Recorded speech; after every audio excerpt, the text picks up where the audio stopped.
Hello students, कैसे हैं आप सभी लोग। आई होप आप सभी बहुत बढ़िया होंगे और आज के इस सेशन में आप सभी का बहुत बहुत स्वागत है। आज हम लोग पढ़ने वाले हैं क्लास 10th का ज्योग्राफी का पहला चैप्टर जो है इंडिया रिसोर्सेस और उसके यूजेस। तो ये सारा चीजें जो है ज्योग्राफी में आने वाली है कि इंडिया के पास क्या क्या रिसोर्सेस है और हम लोग उसको कैसे कैसे यूज कर सकते हैं। ये सारी चीजें हम लोग ज्योग्राफी के चैप्टर के 1 में पढ़ने वाले हैं। तो चलिए शुरुआत करते हैं आज का इस सेशन में। यहाँ पर बहुत ही अच्छे तरीके से एक्सप्लेन किया जाएगा आपको क्लास 10 का ज्योग्राफी को। ठीक है, चलो स्टार्ट करें।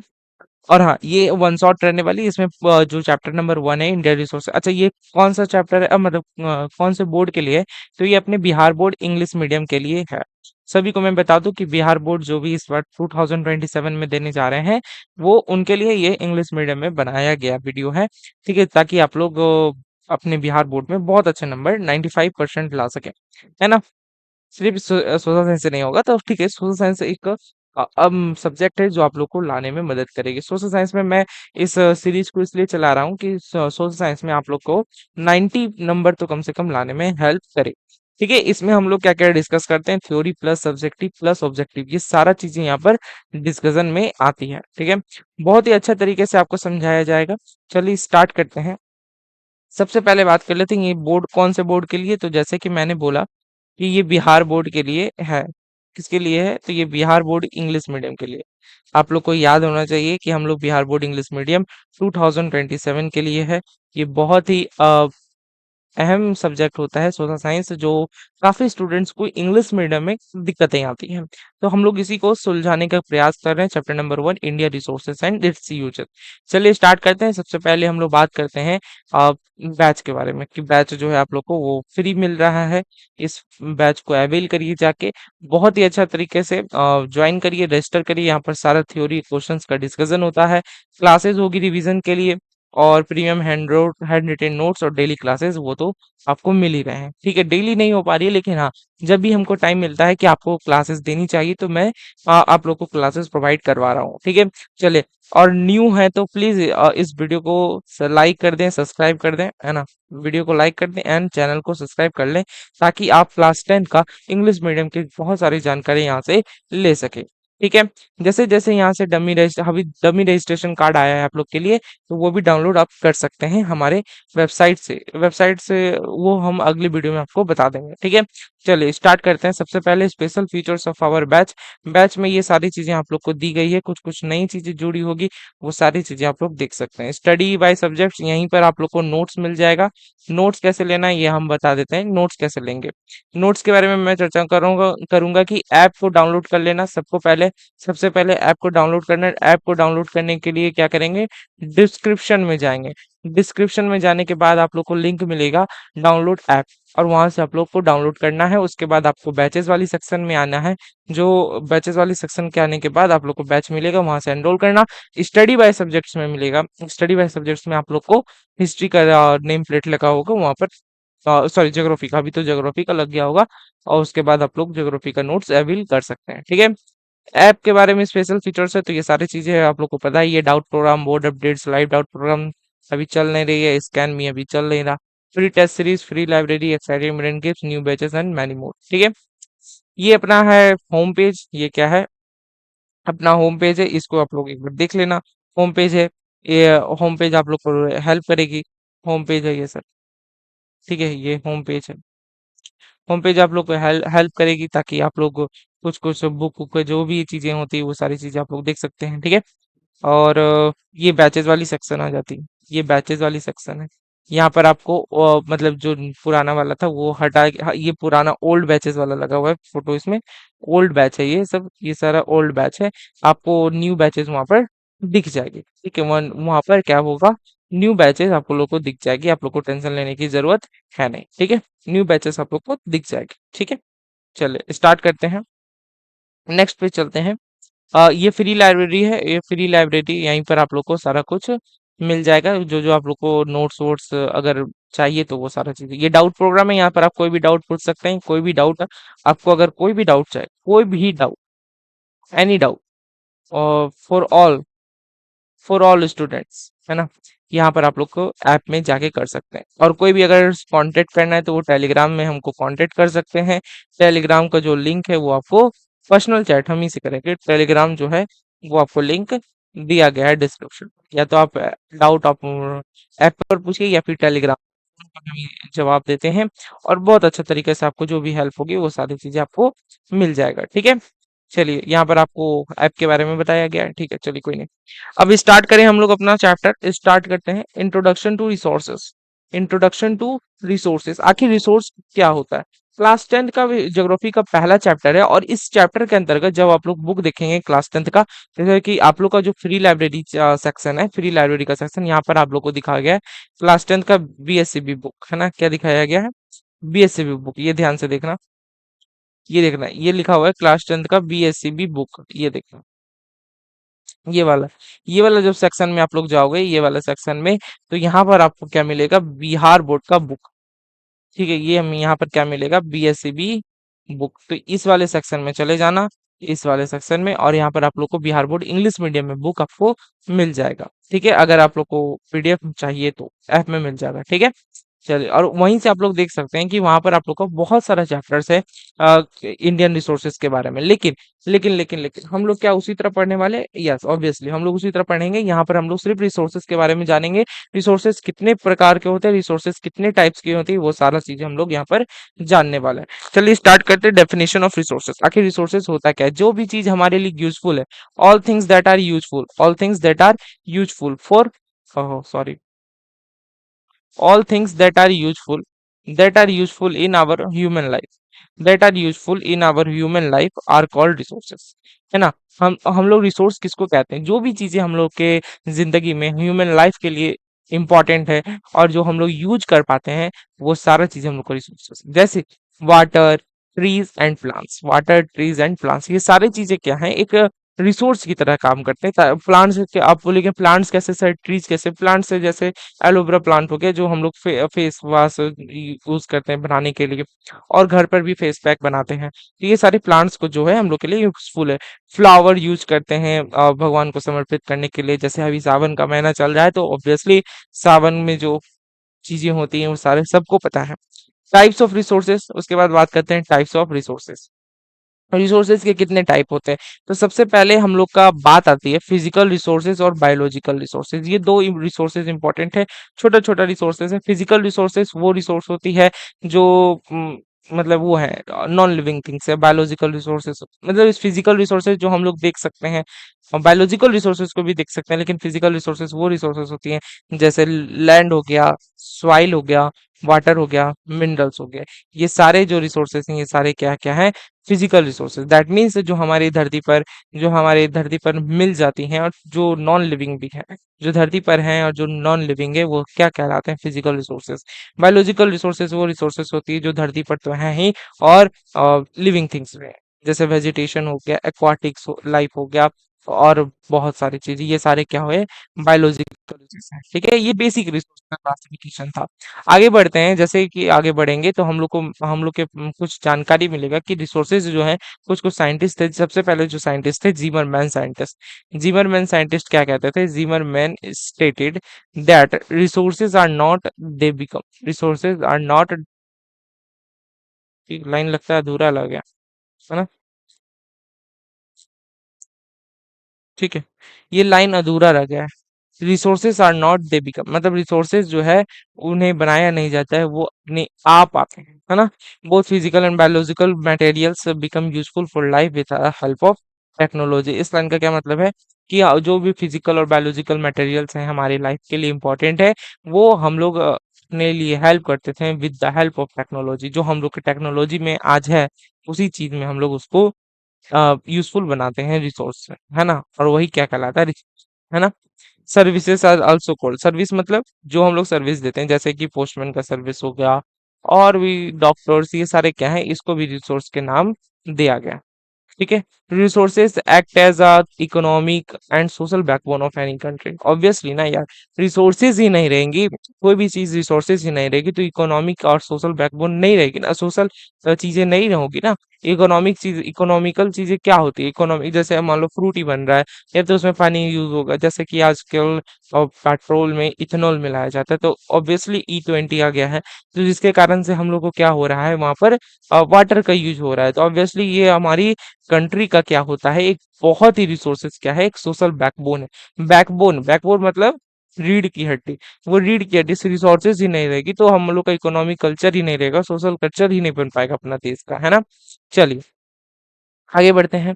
आगे हम लोग का क्लासिफिकेशन होता है बायोटिक और अबायोटिक। बायोटिक मतलब वैसी चीजें जो लिविंग थिंग्स हैं, जो लिविंग थिंग्स है, जैसे प्लांट्स हो गया, सन हो गया, वाटर हो गया, ये सारे क्या हो गया, बायोटिक रिसोर्सेज, जीव संसाधन, है ना। अबायोटिक रिसोर्सेज मतलब हो गया अजीब संसाधन। अजीब मतलब अजीब, वो अजीब नहीं, है ना। A group of non living things is an abiotic resource, है ना।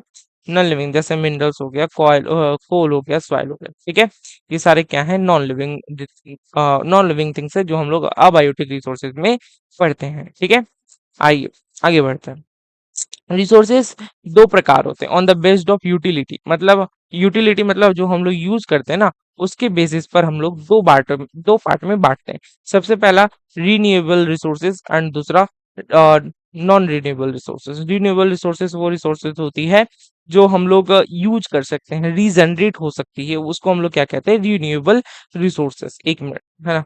रिन्यूएबल रिसोर्सेज, रीन्यूएबल रिसोर्सेज वो रिसोर्सेज होती है जो हम लोग यूज कर सकते हैं और फिर से रीजनरेट हो सकता है। जैसे सोलर एनर्जी, सोलर एनर्जी एक बार बनेगा फिर से, एक बार यूज होगा फिर बनेगा, एक बार यूज होगा फिर बनेगा। विंड एनर्जी, विंड एनर्जी कैसे बनता है, जो आप लोग को पता है ना, wind mill through, wind mill, हवा आएगा इलेक्ट्रिसिटी बनाएगा, फिर हवा आएगा फिर इलेक्ट्रिसिटी बनेगा, है ना।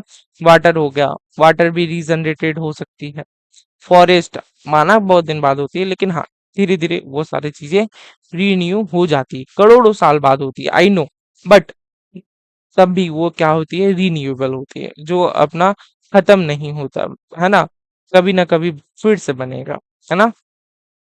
आइए, जैसे फिर हो गया अपना वाइल्ड लाइफ, है ना। वाइल्ड लाइफ चीजें जैसे यहाँ पे लिखा हुआ है, देखो कंटिन्यूअस एंड फ्लो रिसोर्सेस, जो मतलब यूज तो हो रही है बहुत सारी। कंटिन्यूअस एंड फ्लो रिसोर्सेज मतलब जो यूज तो हो रही है बहुत सारी और उनको बनने में भी बहुत टाइम लगता है। Biological resources, forest and wild life. Biological resources मतलब ये वो रिसोर्सेज होती हैं जो फॉरेस्ट में, और पेड़ हो गया, ये सारा बायोलॉजिकल रिसोर्सेज होते हैं। बायोलॉजिकल मतलब ऑब्वियसली यार कि जिंदगी के बारे में बताया गया, वैसे रिसोर्सेज जो जिंदगी में आते हैं। कंटिन्यूअस फ्लो रिसोर्सेज वो रिसोर्सेज होगी जो बह रही है, जो कंटिन्यू चलती रहती है, वैसे ये रिसोर्सेज होते हैं। फिर नॉन रिन्यूएबल रिसोर्सेज आते हैं। नॉन रिन्यूएबल रिसोर्सेज क्या होते हैं, रिसोर्सेज जिनको हम रिन्यू नहीं कर पाते हैं, जिनको रिन्यू नहीं कर पाते, जैसे मेटल्स हो गया, फॉसिल फ्यूल्स हो गया। कोयला एक बार जल जाता है यार, फिर उसको अब तुम नहीं बना पाओगे, है ना। मेटल्स हो गया, मेटल्स को यूज कर लिया सोना में, और सोना को फिर से अब तुम नहीं बना पाओगे ना, ऑब्वियसली यार। कि सोना को तुमने ज्वेलरी बना दिया, अब तुम सोचोगे फिर से हम सोना उसको बना के क्या करें, धरती के अंदर भेज दे, तो ऑब्वियसली वो नॉन रिन्यूएबल है, वो रिन्यू नहीं हो सकती है मेटल्स की, है ना। एक बार निकल गया तो वो रिन्यू नहीं होती है ना। धीरे धीरे मेटल्स खत्म होते चलते हैं। फिर नॉन रिसाइकलेबल हो गए, ये सब मेटल्स क्या है, ये रिसाइकल रिसोर्सेस है। रिसाइकलेबल है कि इसको तुम, है ना, एक तो ये रिन्यू नहीं हो सकती, पर ये रिसाइकल है कि एक बार मेटल्स को लो, अगर उसको तुम हटाना चाहते हो अपनी जिंदगी से, तो उसको रिसाइकल होके एक नया चीज बन जाए, तो वो हो गया रिसाइकलेबल। बट नॉन रिसाइकलेबल भी होते हैं, non recyclable non renewable resources. इस रिसोर्सेज में क्या होता है, ये रिसाइकल भी नहीं हो सकते सर। फॉसिल फ्यूल जैसे अपना हो गया कोई भी फ्यूल, और पेट्रोल हो गया, पेट्रोल को तुम जला दिए, उसको फिर रिसाइकल नहीं कर सकते ना। मेटल्स को तो एक बार निकाल के तुम फिर से उसी को मेटल्स को पिघला करके और फिर से तुम उसको कर सकते हो यूज, उसको क्या कहते हैं, रिसाइकल रिसोर्सेज, ऑब्वियसली, ठीक है। चलिए, नॉन रिन्यूएबल रिसोर्सेज यहाँ पर खत्म होते हैं। अब लोग बात करते हैं classification based on ownership. Classification based on ownership, ये देखो, ये ओरिजिन पर बेस्ड था, ये यूटिलिटी पर बेस्ड था कि हम लोग यूज क्या क्या करते हैं, और ये अब आ गया ऑनरशिप पर बेस्ड। ऑनरशिप, ऑनरशिप मतलब अपने पास कौन कौन सा, अपने अधिकार में क्या क्या है। पहला आता है इंडिविजुअल रिसोर्सेज। क्या आता है? पहला इंडिविजुअल रिसोर्सेज, जो अच्छा है मतलब अपने लिए है, जो प्राइवेटली इंडिविजुअली लैंड होते हैं, जैसे लैंड प्लॉट्स हो गया, घर हो गए, हाउसेस हो गए, ये सारे क्या है? इंडिविजुअल रिसोर्सेज, जो हम लोग अपने प्राइवेटली प्राइवेट के लिए यूज करते हैं, अपने फैमिली मेंबर्स के लिए यूज करते हैं, प्राइवेट है ना। कम्युनिटी रिसोर्सेज, उसके बाद आता है कम्युनिटी रिसोर्सेज की ऐसा रिसोर्सेज जो एक स्पेसिफिक कम्युनिटी बनाती है। जैसे कि मान लो तुम्हारा नगर पंचायत का कोई हॉल हो गया, जहां पर आप तुम लोग कुछ कुछ फंक्शंस करते हो, है ना। जैसे ये कम्युनिटी हॉल हो गया, ये कम्युनिटी हॉल है। जहाँ पर गुरुद्वारा हो गया, ये क्या है? कम्युनिटी रिसोर्सेज है। कम्युनिटी जो ऐसा रिसोर्सेज जो मेंबर्स के लिए एप्लीकेबल होते हैं, जो स्पेसिफिक कम्युनिटी के मेंबर्स होते हैं, उन्हीं के लिए ये चीजें अवेलेबल कराई जाती है। समझ में आया?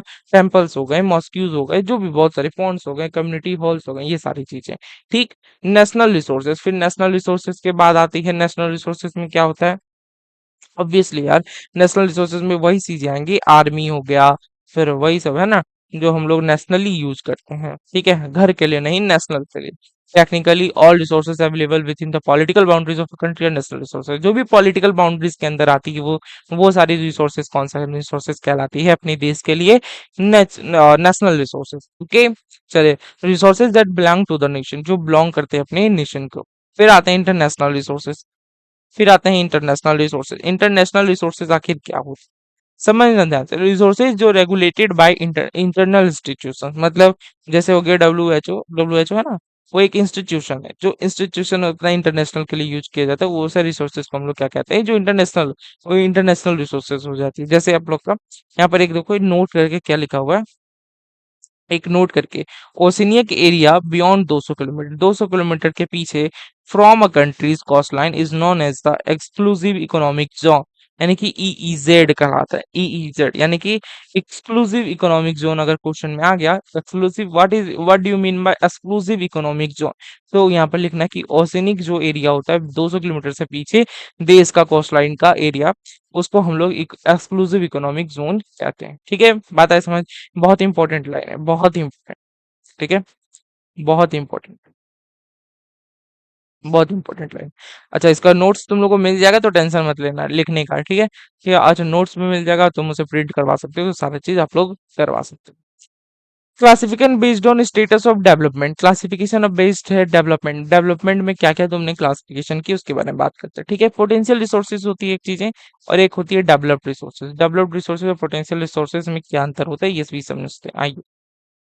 सबसे पहले कि रिसोर्सेज जो होते हैं वो 4 टाइप्स में होते हैं। Level of development, level of development में जो होते हैं वो 4 टाइप के रिसोर्सेज होते हैं, पोटेंशियल, डेवलप्ड, और आइए देखते हैं क्या, स्टॉक रिसोर्सेज और रिजर्व रिसोर्सेज। बहुत बढ़िया।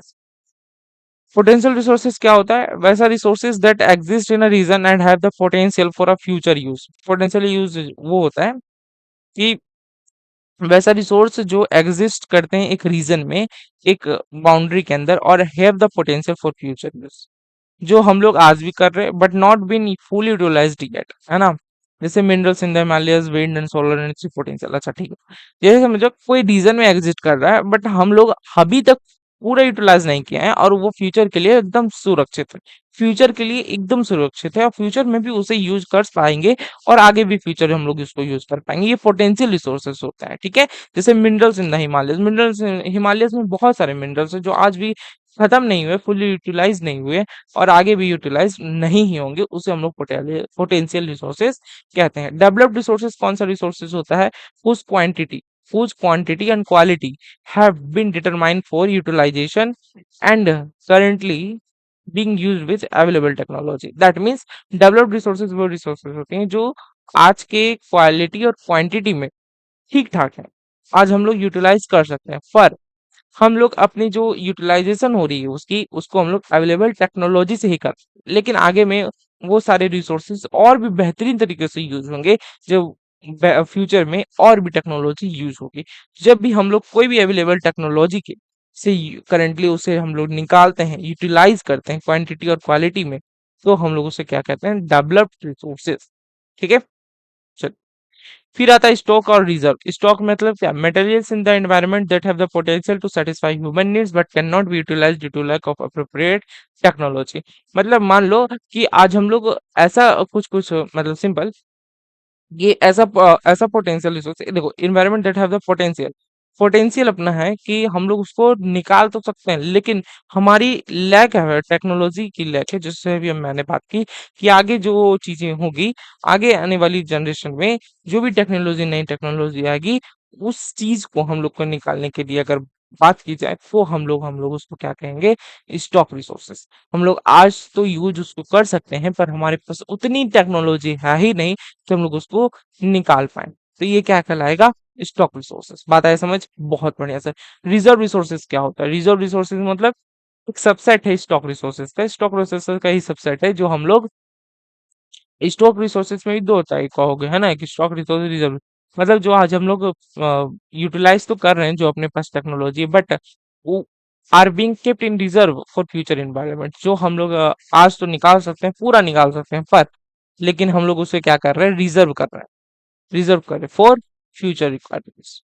कि अगर हम जितनी अपने पास टेक्नोलॉजी, वो चीज से जो हम निकाल पा रहे हैं, उसको भी अगर पूरा खत्म कर दें तो फ्यूचर के पास कोई चीज निकालने की बचेगी ही नहीं। तो हम लोग उसको रिजर्व रिसोर्सेस कहते हैं, उसे रिजर्व करके रखा जाता है। ठीक है, बात आए समझ? चलिए आगे, चले आगे। बहुत बढ़िया से, यहाँ तक आपको सारी बातें क्लियर होनी चाहिए, है ना। उसके बाद आता है रिसोर्स को प्लान कैसे किया जाए, कंजर्व कैसे किया जाए, ये सारी चीजें। The judicious use of resources is called, मतलब जुडिशियस यूज मतलब कि एक कानून के अंदर रिसोर्सेज को यूज करने को हम लोग क्या कहते हैं? Resource planning. कानून के अंदर यूज करें, है ना।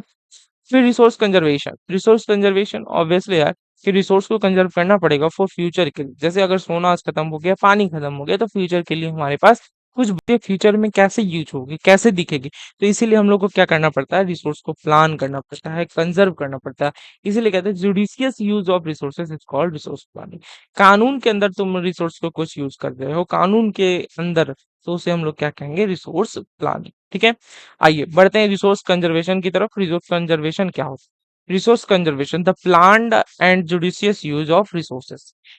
मतलब अगर तुम प्लान किया हो और जुडिशियस यूज ऑफ रिसोर्सेज क्या कर रहे हो, तो उसे हम लोग रिसोर्स कंजर्वेशन कहेंगे। ठीक है, एक जुडिशियस कानून के अंदर तो कर ही रहे हो, पर एक प्लान तरीके से करते हो, तो उसे हम लोग क्या करेंगे? कंजर्वेशन। की तुम्हारे पास एक प्लान है फ्यूचर यूज के लिए, ठीक है, तो हम लोग इसको क्या कहेंगे? रिसोर्स का कंजर्वेशन, रिसोर्स कंजर्वेशन। फिर एक आता है रोबर इकोनॉमी, डाकुओं की अर्थव्यवस्था, है ना। मतलब इसमें क्या हुआ? ये एक हास्य है, मतलब ये ठीक है, ये एक हास्य चीजें हो गई, जैसे एक्सप्लोइटेटिव टेंडेंसी। जैसे आज की ह्यूमन एंड टेक्नोलॉजी इतनी आगे बढ़ चुकी है कि हम लोग अनप्लान डिस्ट्रक्शन ऑफ रिसोर्सेज कर रहे हैं। जैसे अभी अरावली हिल्स के बारे में बात हो रही थी कि अरावली हिल्स को पूरा काटा जा रहा था, लेकिन हमारी जो ह्यूमंस थे, अपनी राजस्थान के लोग थे जो थे, राजस्थान साइड के लोग जो थे, वो पूरा वहां पर प्रोटेस्ट किए और वहां का रिसोर्स को कंजर्व किए। तो ये थी रॉबर इकोनॉमी की, जबरदस्ती काटा जा रहा है, कोई प्लान ही नहीं है उसके, उसकी कोई प्लान ही नहीं थी काटने की, फिर भी उसे टेक्नोलॉजी की सहायता से काटा जा रहा है। ठीक है, तो एक हाथ से चीजें कि रोबर इकोनॉमी भी हमारे देश में हो रही है। ठीक है, फिर आता है सस्टेनेबल डेवलपमेंट, बहुत इंपॉर्टेंट, जो आपके हर पेपर में आपको पूछा जाता है। पेपर वाइज इंपॉर्टेंट सवाल, पेपर वाइज इंपॉर्टेंट टॉपिक। ठीक है, पेपर वाइज इंपॉर्टेंट टॉपिक आप लोग के लिए बहुत इंपॉर्टेंट चीजें हैं। ठीक है, सस्टेनेबल डेवलपमेंट आखिर होता क्या? Development that meets the needs of the present without damaging the environment और compromising the ability of future generations to meet their own needs। That means कि वैसा डेवलपमेंट हम लोग चाहते हैं जो एक मीट करे प्रेजेंट का नीड को भी, without damaging the environment, environment को बिना डैमेज किए हुए, और एक डेवलपमेंट होते रहे। जैसे कि मान लो कि जैसे अरावली हिल्स कट रहा था, क्योंकि वहां पर सड़कें शायद बन रही थी ना, और तभी केरल में जाके वहां पर कटा के भी सड़क बना रहा। तो इसी को कहते हैं कि हम लोग डैमेज नहीं करेंगे एनवायरनमेंट को, पर डेवलपमेंट ऐसा होना चाहिए कि विदाउट डैमेजिंग द एनवायरनमेंट और compromising the ability of future generation to meet development use करे, जो एक नीड प्रेजेंट है, मतलब अपना जो प्रेजेंट है उसको भी नीड को फुलफिल रखे, और जो फ्यूचर में आने वाली जनरेशन है उनके भी नीड को बढ़िया से कर पाए, उसको हम लोग सस्टेनेबल डेवलपमेंट कहते हैं। कि वैसा डेवलपमेंट होना चाहिए, होना चाहिए। ठीक है, समझ में आया आपको? बहुत बड़े। बढ़े आगे। जी, बढ़ते हैं आगे। नेक्स्ट चीजें अपनी कि इंपॉर्टेंट पर्सनालिटीज एंड माइलस्टोन्स। कुछ कुछ चीजें हैं जो आप लोग को याद रखनी है कि कुछ कुछ लोग आए थे और अपना माइलस्टोन्स यानी कि पर्सनालिटीज कुछ थ्रो किए थे इस रिसोर्सेज के बारे में। महात्मा गांधी कहते हैं, महात्मा गांधी का स्टेटमेंट क्या था कि हमारे लिए इनफ ही नहीं है ना, there is enough for everybody's need and not for anybody's greed. मतलब हमारे लिए बहुत चीजें हैं, इनफ है ना, देर इज इनफ, यहाँ पर बहुत कुछ है सभी की जरूरत के लिए। बट यहाँ पर वो चीजें नहीं है जिनकी मन में लालच है ना, जिनके मन में लालच है उनके लिए ये धरती पर कुछ है ही नहीं। वो यहाँ से कुछ ना कुछ काटते ही जाएंगे विदाउट एनी नीड, है ना। तो ये लिखा हुआ है there is enough for everybody's need but not for anybody's need. यहाँ पर किसी हर चीज के हर लोगों के लिए जरूरत के लिए यहाँ पर सभी कुछ है, बट अगर किसी की लालच की बात आ जाती है वहां पर कुछ है ही नहीं। फिर मेधा पाटकर आई थी जो नर्मदा बचाओ आंदोलन में एसोसिएटेड थी। नर्मदा बचाओ आंदोलन क्या था, ऑब्वियसली यार वहां पर नर्मदा में जो भी डैम वैम बन रहा था तो उसको बचाने के लिए आंदोलन लाया गया था। सुंदरलाल बहुगुणा, सभी लोग ने सुना होगा कि चिपकू मूवमेंट ने उन्हें क्या कह दिया था, बहुत ही अच्छा नाम दिया था सुंदरलाल बहुगुणा को। सुंदरलाल बहुगुणा क्या कहते हैं कि चिपकू आंदोलन हुआ था, वहां पर हर पेड़ के तरफ महिलाएं चिपक गई थी कि हम इसे काटने नहीं देंगे, है ना। फिर संदीप पांडे आए थे, संदीप पांडे ने क्या बोले कि associated with rain water harvesting and expansion of agricultural land. मतलब वो किससे एसोसिएटेड थे, रेन वाटर हार्वेस्टिंग के। मतलब रेन वाटर हार्वेस्टिंग होनी चाहिए हमारे देश में, ये नियम लाना उनका काम था। और एक्सपेंशन ऑफ एग्रीकल्चरल लैंड, ये एग्रीकल्चरल को आगे बढ़ाने के लिए, एक्सपेंशन के लिए हम लोग ये सारा काम किए थे, ठीक है। फिर club of Rome, club of Rome में एक 1968 में कुछ हुआ था कि advocated for resource conservation. Rome में एक क्लब बनाया गया था रिसोर्स कंजर्वेशन के लिए 1968 में, ठीक है। ये इंपॉर्टेंट लाइन है, इसको याद कर सकते हो आप लोग ऑब्जेक्टिव के लिए। ये इंपॉर्टेंट लाइन है, हम लिख देते हैं। इंपॉर्टेंट लाइन है आप लोग के लिए, आप लोग इसे याद कर लेना, ठीक है, याद कर लेना। फिर सुमासुअर, क्या है यार, सुमेसर, कुछ भी एक नाम है यार, देख लो, इसको सर्च कर लेना कुछ नाम। ऑथर ऑफ द बुक है किसके, small is beautiful, which publish गांधीजी's views on resource conservation। एक बुक आया है जिसका नाम जो सुमेश्वर, क्या नाम है पता नहीं। इसमें स्मॉल इज ब्यूटीफुल, नाम गलत करें इसलिए मुझे पढ़ने थे। स्मॉल इज ब्यूटीफुल मतलब छोटा ही सुंदर है, नाम का बुक है जो गांधी जी उसका व्यू रखता है रिसोर्स कंजर्वेशन पर, ठीक है। आवर कॉमन फ्यूचर रिपोर्ट, एक बहुत अच्छा रिपोर्ट बनाया गया है कि हमारा फ्यूचर, कॉमन फ्यूचर कैसा रहना चाहिए, उसका एक रिपोर्ट है जो ग्लोबल फोकस करता है toward sustainable development and resource conservation के लिए। ये भी पूछा जाता है कि what do you understand by common future report. तो आप लोग कह सकते हैं कि ये क्या है, एक रिपोर्ट है जो सस्टेनेबल डेवलपमेंट रिसोर्स कंजर्वेशन के लिए एक ग्लोबल फोकस रखता है, ठीक है। चलिए बात करते हैं कुछ मेमोरेबल फैक्ट्स एनवायरमेंटल समिट्स के बारे में कि 1972 में ध्यान रखना कि एक समिट हुआ था जिसको हम लोग एनवायरमेंटल प्रोटेक्शन समिट कहते हैं, जो स्टॉक हॉल में हुआ था। स्टॉक हॉल में कहीं पर है, लंदन साइड, पता नहीं किधर है, आई डोंट नो, पर ठीक है, स्टॉक हॉल में एक समिट हुआ था 1972 में एक एनवायरमेंटल प्रोटेक्शन के लिए। फिर 5 जून को एक उसी में निकाला गया कि 5 जून में सेलिब्रेटेड होना चाहिए वर्ल्ड एनवायरमेंट डे। 1992 में क्या हुआ, फर्स्ट अर्थ समिट हुआ, वर्ल्ड समिट नहीं अर्थ समिट कहते हैं। अर्थ समिट हुआ कहाँ पर, रियो डी जेनेरियो ब्राजील में। इसका agenda 21 was adopted here, agenda 21 को यहाँ पर लाया गया। फिर 1997 में क्या हुआ, सेकेंड अर्थ समिट आया न्यूयॉर्क में, जो +5 समिट नाम से भी जाना गया, +5 समिट से नाम से जाना भी गया। फिर 1997 में भी एक क्योटो प्रोटोकॉल ऑर्गेनाइज हुई थी जापान में, हमारे अर्थ को ग्लोबल वार्मिंग से बचाने के लिए, जो हम लोग वर्ल्ड एनवायरनमेंट कॉन्फ्रेंस या फिर ग्रीन हाउस कॉन्फ्रेंस कहते हैं, ठीक है। फिर 2002 में थर्ड अर्थ समिट हुआ जोन्सबर्ग में, ठीक है। बस इसके बाद कुछ नहीं हुआ थर्ड, उसके बाद आते हैं क्वेश्चन की तरफ, ठीक है। कुछ क्वेश्चन कर लेते हैं, आइए। थर्ड अर्थ समिट कब हुआ, 2002 में। फर्स्ट अर्थ समिट कब हुआ, वो 1992 में। उसके बाद 5 साल के बाद फिर सेकंड अर्थ समिट हो गया क्योटो में, जापान में, फिर 1997 में ही हुआ था। 2002 में फिर से 5 साल के बाद फिर से समिट हुआ।